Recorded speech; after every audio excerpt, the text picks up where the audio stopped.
How to build unshakable resilience the Stoic way. Stoic philosophy for mental strength.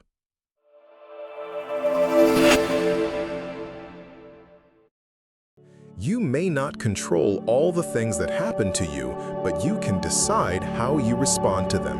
That is the essence of resilience. In a world filled with chaos, uncertainty, and adversity, one quality stands above all others: resilience. But not just any kind of resilience. We're talking about unshakable resilience, the kind that endures heartbreak, failure, betrayal, and hardship, and emerges stronger than before. Where does this strength come from? It doesn't come from motivation. It doesn't come from pretending things are okay. And it definitely doesn't come from simply avoiding pain. True resilience, the kind forged in fire, comes from something ancient, something timeless: Stoic philosophy. In this video, you'll learn how the ancient Stoics, from emperors like Marcus Aurelius to former slaves like Epictetus, mastered their minds, overcame suffering, and built resilience that could not be broken. We'll break it down into powerful ideas, actionable techniques, and real-life examples you can use starting today. So grab a journal, clear your mind, and let's begin. Part 1. What is unshakable resilience? Before we dive into the Stoic tools, we need to define our target. What exactly is resilience? Resilience isn't about avoiding suffering. It's not about being tough in a fake-it-till-you-make-it kind of way. It's the ability to recover from difficulty, to adapt, to endure without losing your soul. It's the internal strength to stay grounded when the ground is shaking. The Stoics had a word for this quality: fortitudo, the Latin term for inner courage, endurance, and strength. To the Stoics, resilience was a byproduct of virtue, a life well-examined, a mind well-trained, and a soul guided not by fear but by reason. As Marcus Aurelius wrote in Meditations, "You have power over your mind, not outside events. Realize this, and you will find strength." So, how do we train this power? Let's begin with the foundation of all Stoic practice: the dichotomy of control. Part 2. Control what you can, accept what you can't. Imagine this. You've been insulted, publicly humiliated. Your first instinct is to react, to strike back, to defend your honor. But Epictetus would ask, is this within your control? The dichotomy of control is the Stoics' most powerful mental filter. It divides the world into two categories: the things you can control, your thoughts, actions, judgments, and the things you cannot, other people, outcomes, the past, the future. Resilient people don't waste time trying to control the uncontrollable. They focus entirely on their response. When you live this way, you become like a rock in a storm. As Epictetus said, "It's not what happens to you, but how you react to it that matters." Practical exercise. Next time you're frustrated, stop and ask, is this within my control? If it's not, let it go. If it is, take action. This simple question can break the cycle of emotional reactivity and create instant clarity. Fire. Part 3. Voluntary discomfort, training for the storm. Seneca, one of Rome's richest men, often slept on the floor. He wore rough clothes, he ate plain food. Why? Because he understood something we've forgotten. Comfort is a weak teacher. To build resilience, you must train it like a muscle. And the best way to train for hardship is to simulate it. The Stoics called this voluntary discomfort, the practice of exposing yourself to small, controlled doses of adversity to build psychological armor. Seneca wrote, "Set aside a certain number of days, during which you shall be content with the scantiest and cheapest fare, saying to yourself, 'Is this the condition that I feared?' When you choose discomfort on your terms, you reduce the power of fear. You inoculate yourself against panic.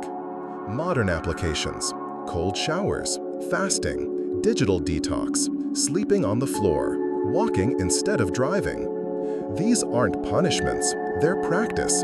So when life strips away your comforts, you're all ready. Part 4. Negative visualization, preparing for the worst. Another powerful Stoic exercise is called premeditatio malorum, the premeditation of evils. It sounds dark, but it's actually liberating. It means visualize what could go wrong before it happens. Why? Because surprise is the enemy of resilience. When you expect the worst, not in a paranoid way, but in a practical, rehearsed way, you reduce its emotional impact. As Marcus Aurelius wrote, begin each day by telling yourself, today I shall meet with interference, ingratitude, insolence, disloyalty. This isn't pessimism, it's mental readiness. It removes the shock factor, and when others collapse from surprise, the Stoic stands calm. Part 5. Amor Fati, loving what happens. Once you've learned to expect difficulty, the next level is to go even deeper. The Stoics didn't just accept adversity, they learned to love it. This is the idea of Amor Fati, love of fate. It means embracing everything that happens, not just with tolerance, but with enthusiasm, as if you chose it yourself. Friedrich Nietzsche, who admired the Stoics, wrote, "My formula for greatness in a human being is Amor Fati, that one wants nothing to be different, not forward, not backward, not in all eternity." Marcus Aurelius echoed this when he wrote, "A blazing fire makes flame and brightness out of everything that is thrown into it." The resilient person doesn't curse the storm, they become the storm. They don't fight life, they flow with it. They treat pain, delay, rejection, even death itself, as raw material, like clay to shape character, like fuel to grow stronger. Practice. When something bad happens today, whisper to yourself, Amor Fati. Then ask, how is this helping me grow? This one mindset shift can transform suffering into strength.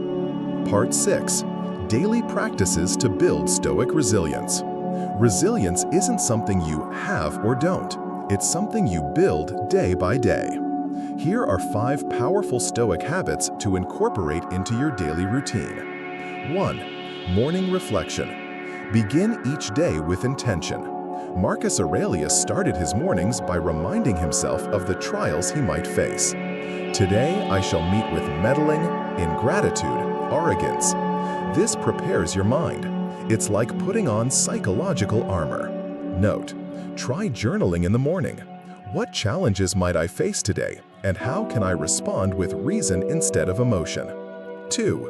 Evening review. Seneca recommended ending the day with reflection. I will go over the entire day and review what I've done and said. Ask yourself, what did I do well? Where did I lose control? What can I improve tomorrow? This nightly practice creates incremental strength, one lesson at a time. 3. Discomfort training. Pick one voluntary discomfort per week. Fast for a meal. Take a cold shower. Speak in public. Walk instead of drive. Small challenges condition you to stay grounded when real adversity strikes. 4. Meditation on death. Memento mori. Every day, remind yourself, I will die. Maybe today. This isn't morbid, it's clarifying. It makes every moment more urgent, every setback more trivial, every insult more forgettable. Memento mori burns away the non-essential and sharpens your focus. 5. Practice delayed reaction. When triggered, take a pause. Count to 5. Breathe. Ask yourself, is this within my control? What would a Stoic do? That space between stimulus and response, that's where resilience lives. Part 7. Real-life examples of Stoic toughness. Stoicism isn't just theory. It's been tested in war, in exile, in failure, and even in modern life. Let's look at 3 examples of unshakable resilience inspired by Stoic principles. Come, Marcus Aurelius, the emperor in a plague. While ruling Rome, Marcus Aurelius faced a devastating 15-year pandemic, Antonine Plague, war on multiple borders, betrayal by close allies, the death of children. Yet through it all, he wrote Meditations, not a book of complaints, but of clarity, humility, and wisdom. He didn't control the chaos around him, but he mastered his own mind within it. Come, Epictetus, from slave to philosopher. Epictetus was born a slave. He was physically disabled. He owned nothing. Yet he said, "No man is free who is not master of himself." Instead of rage or despair, he turned inward. He became one of the most influential thinkers of the ancient world, teaching Roman elites how to live with virtue. Conso, Admiral James Stockdale, Stoicism in a POW camp. Shot down over Vietnam, Stockdale was captured and tortured for 7 years. He credited his survival to Epictetus. "I never lost faith in the end of the story," he said. "I never doubted not only that I would get out, but also that I would turn the experience into the defining event of my life." He endured what would have broken most people and walked out stronger. This is the Stockdale paradox. Never lose faith in the outcome, but confront the brutal facts of your reality. P. Part 8. Putting it all together. Living the Stoic way. Let's recap. To build unshakable resilience the Stoic way, you must train your mind like a warrior trains his body. Key. The Stoic formula for resilience. Control what you can. Let go of what you can't. Seek voluntary discomfort. Visualize adversity before it happens. Embrace your fate. Amor Fati. Live every day as if it were your last. Reflect daily, respond wisely. Look to those who endured before you. Resilience is not about suppressing your feelings. It's not about being emotionless. It's about becoming emotionally wise, learning to respond with clarity rather than react with chaos. It's not about avoiding pain. It's about growing through it. It's not about pretending to be strong. It's about becoming truly strong on the inside. As Marcus Aurelius said, if you are distressed by anything external, the pain is not due to the thing itself, but to your estimate of it, and this you have the power to revoke at any moment. That's power. That's resilience. That's Stoicism. You don't have to be born Stoic. You can train it, practice it, live it. Every hardship is an invitation to grow. Every moment is a chance to choose wisdom over chaos. You have the tools, you have the philosophy. Now it's up to you to build the strength within. FH. If this video helped you, like, comment, and subscribe for more Stoic and ancient wisdom adapted for modern life.